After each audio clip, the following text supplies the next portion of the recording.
Hello viewers, আসসালামু আলাইকুম। আশা করি সকলেই ভালো আছেন। তো ভিউয়ার্স, বাংলাদেশ সুপ্রিম কোর্টে হাইকোর্ট বিভাগ ঢাকায় কিন্তু নতুন করে একটি নিয়োগ বিজ্ঞপ্তি প্রকাশিত হয়েছে। তো আমি আজকে এই ভিডিওতে আলোচনা করব আপনাদের শিক্ষাগত যোগ্যতা কত রাখতে হবে এবং আপনারা কোন লিঙ্কে গিয়ে আবেদন করবেন এবং আবেদন করার জন্য আপনাকে কত টাকা খরচ করতে হবে, এ টু জেড আমি এই ভিডিওতে আলোচনা করব। আশা করি আপনারা ধৈর্য সহকারে সম্পূর্ণ ভিডিওটা দেখবেন। তো ভিউয়ার্স, যেমনটা আপনারা এখানে দেখতে পাচ্ছেন যে বাংলাদেশ সুপ্রিম কোর্ট হাইকোর্ট বিভাগে নিম্নলিখিত শূন্য পদ সময়ে কিন্তু যে নিয়োগ বিজ্ঞপ্তিটি প্রকাশিত হয়েছে, সেটিতে বেশ কয়েকটি স্টেপে কিন্তু লোক নিয়োগ দেওয়া হবে। এখানে আপনারা শুরুতে 1 নম্বরে যে পদটি রয়েছে ক্রমিক একে আপনারা দেখতে পাচ্ছেন যে অফিস সহকারী, পদের সংখ্যা হচ্ছে 35 জন। ঠিক আছে, এখানে 35 জন লোক নিয়োগ দেওয়া হবে। আপনার বেতন হচ্ছে 9,300 থেকে 22,490 টাকা 16তম গ্রেড অনুযায়ী। হ্যাঁ, আপনার শিক্ষাগত যোগ্যতা এই পদে আবেদন করার জন্য উচ্চ মাধ্যমিক সার্টিফিকেট বা সমমানের শিক্ষাগত যোগ্যতা পাস থাকলে আপনারা আবেদন করতে পারবেন। অর্থাৎ যারা স্কুল থেকে উচ্চ মাধ্যমিক, যারা এইচএসসি পরীক্ষা পাস করেছেন অথবা ভোকেশনাল থেকে যারা সমমানের পাস করেছেন, তারা কিন্তু এই পদে আবেদন করতে পারবেন। তবে স্বাটলিপিতে ও কম্পিউটারে টাইপিংয়ে কিন্তু আপনাদেরকে জ্ঞান সম্পন্ন প্রার্থীদের কিন্তু অগ্রাধিকার দেওয়া হবে। 2 নম্বরে আপনারা যেমনটি দেখতে পাচ্ছেন যে মুদ্রাক্ষরিক তথা অফিস সহকারী, এই পদে কিন্তু 6টি লোক কিন্তু নিয়োগ দেওয়া হবে। আপনার বেতন হচ্ছে 9,300 থেকে 22,490 টাকা, আর গ্রেড হচ্ছে 16তম গ্রেড অনুযায়ী কিন্তু আপনাকে 9,300 টাকা শুরু করে 22,490 টাকা কিন্তু বেতন দেওয়া হবে। শিক্ষাগত যোগ্যতা সেম, আপনারা উচ্চ মাধ্যমিক সার্টিফিকেট অর্থাৎ যারা উচ্চ মাধ্যমিক সার্টিফিকেট পাস করে, যারা এইচএসসি পরীক্ষায় পাস করেছেন স্কুল থেকে অথবা যারা সমমানে ভোকেশনাল বা মাদ্রাসা থেকে যারা পাস করছেন, তারাও কিন্তু এই পদে আবেদন করতে পারবেন। তবে কম্পিউটার প্রশিক্ষণ হতে হবে। ঠিক আছে, ইংরেজি ও বাংলায় কম্পিউটারে টাইপিংয়ে আপনাকে কর্মদক্ষতা প্রতি মিনিটে সর্বনিম্ন যথাক্রমে 20 থেকে 20 অর্থাৎ বাংলা 20, ইংরেজি 20 শব্দের গতি সম্পূর্ণ কিন্তু আপনাদেরকে থাকতে হবে এবং স্বাটলিপিতে জ্ঞানসম্পন্ন প্রার্থীদেরকে কিন্তু এখানে অগ্রাধিকার দেওয়া হবে। 3 নম্বরে যে পদটি দেখতে পাচ্ছেন ড্রাইভার, এখানে 2 জন লোক কিন্তু নিয়োগ দেওয়া হবে। বেতন হচ্ছে 9,300 থেকে 22,490 টাকা, গ্রেড হচ্ছে 16। এখানে আপনারা 8ম শ্রেণী পরীক্ষা পাস থাকলে কিন্তু 3 নম্বর যে পদটি রয়েছে ড্রাইভার পদে কিন্তু আপনারা আবেদন করতে পারবেন। তবে অবশ্যই আপনাদেরকে বৈধ লাইসেন্সধারী কিন্তু হতে হবে এবং 5 বছরের কিন্তু গাড়ি চালানোর অভিজ্ঞতা হতে হবে। ঠিক আছে, 4 নম্বরে যে পদটি দেখতে পারেন সর্বশেষ যে পদ সুইপার পরিচ্ছন্নতা কর্মী, এখানে 5 জন লোক নিয়োগ দেওয়া হবে। বেতন হচ্ছে 8,250 থেকে 20,010 টাকা। এটা 20তম গ্রেড অনুযায়ী কিন্তু বেতনটা ধরা হয়েছে। এখানে আপনার নিম্নতম লেখাপড়া শিক্ষাগত যোগ্যতা 8ম শ্রেণী পরীক্ষা পাস বা সমমানের শিক্ষাগত যোগ্যতা থাকলে কিন্তু আপনারা এই যে পদগুলো আছে এই পদগুলোতে আবেদন করতে পারেন।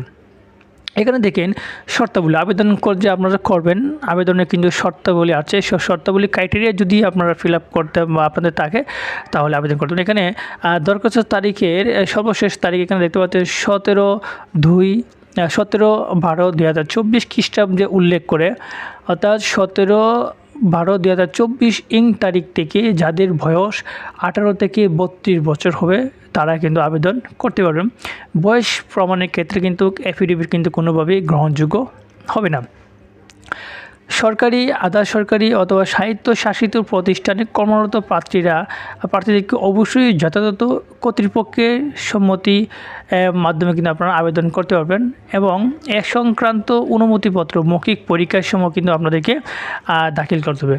আর বিভাগীয় প্রার্থীদের ক্ষেত্রে কিন্তু এখানে সর্বোচ্চ 40 বছর পর্যন্ত কিন্তু সেটা শিথিল কিন্তু করা হয়েছে।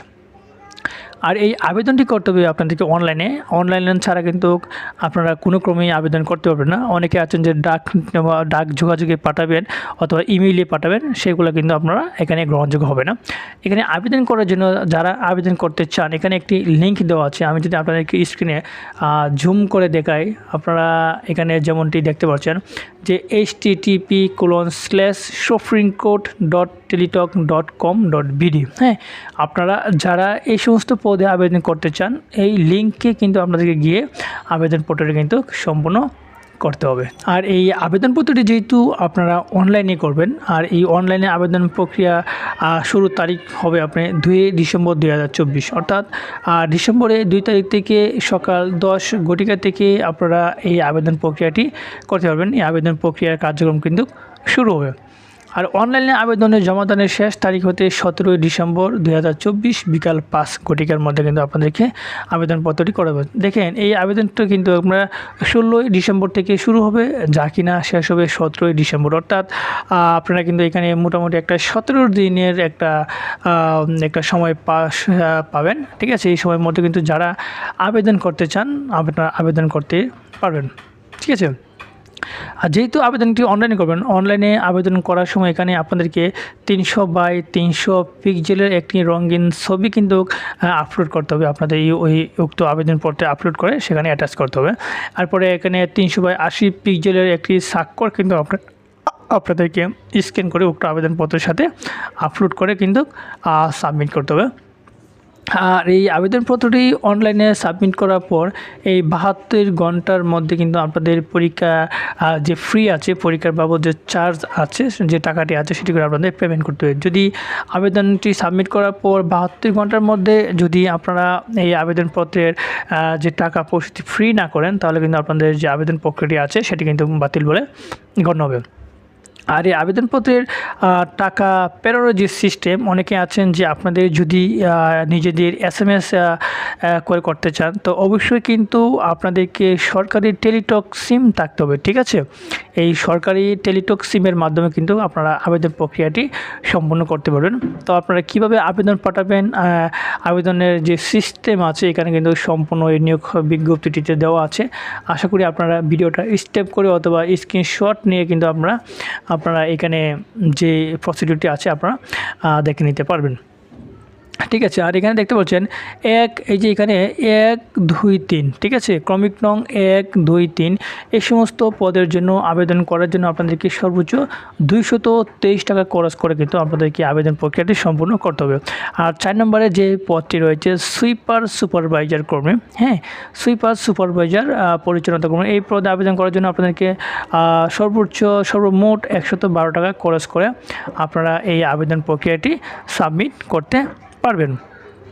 এখানে আরেকটি বিশেষ 10টা কথা হচ্ছে, এখানে আপনারা আবেদন করার সময় যে একটা মোবাইল নাম্বার দিবেন, আমি রিকোয়েস্ট করব যে কম্পিউটার ভাইয়েরা আছেন আপনারা যারা আবেদনটি করবেন, অবশ্যই এখানে প্রার্থীর নিজের যে একটি সচ্ছল মোবাইল নাম্বার আছে আপনারা সেই মোবাইল নাম্বারটি দিয়ে আবেদন প্রক্রিয়াটি সম্পূর্ণ করবেন। এখানে আপনাদের কোনো নিজেদের কোনো মোবাইল নাম্বার ব্যবহার না করার জন্য আমি আপনাদেরকে রিকোয়েস্ট করছি।